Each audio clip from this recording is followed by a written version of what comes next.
ഇന്നലെ എവിടെ ഇരുന്ന് കണ്ടിച്ചല്ലോ? ഇന്നലെ വല്യമ്മാനായിട്ട് ഹോസ്പിറ്റലിലേക്ക് പോവാ. നല്ല നേരം വഴിക്ക് വരാൻ. അത് ശരി, വല്യമ്മാനായിട്ട് ഹോസ്പിറ്റലിൽ പോയിക്കായിരുന്നു. എന്നിട്ട് എന്താ അവിടെ തിരക്കായിരുന്നു? തിരക്കാ. അതിനിടക്ക് വല്യമ്മാക്ക് വിശക്കുണ്ട് പറഞ്ഞു.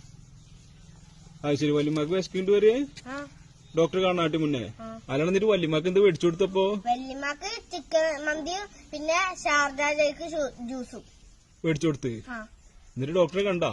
ഷുഗർ കൂടുതലാത്ര വല്യമ്മാക്കാ. എന്നിട്ട് എന്താ ഡോക്ടർ മരുന്ന് എഴുതിയാ? ഡോക്ടർ വല്യമാരോട് പറഞ്ഞ് കാലത്ത് 2 ചപ്പാത്തി വൈകിട്ട് 2 ചപ്പാത്തി തിന്നാന്. അപ്പൊ എന്നാ വല്യമാട് അങ്ങനെ പറഞ്ഞു കൊടുത്താളെ, കാലത്ത് വൈകിട്ട് 2 ചപ്പാത്തി തിന്നോളാൻ പറയും. ഒരു വിഡിത്തരം പറ്റി. അതെന്ത് വിഡിത്തരം എനിക്ക് പറ്റിയേ? ഡോക്ടർ പറഞ്ഞിട്ടുണ്ടല്ലോ 2 ചപ്പാത്തി വല്യമാരോട് തിന്നാന്. അത് ഭക്ഷണത്തിന് മുന്നെയാണോ ശേഷമാണോ ഡോക്ടറോട് ചോദിക്കാൻ പറഞ്ഞു.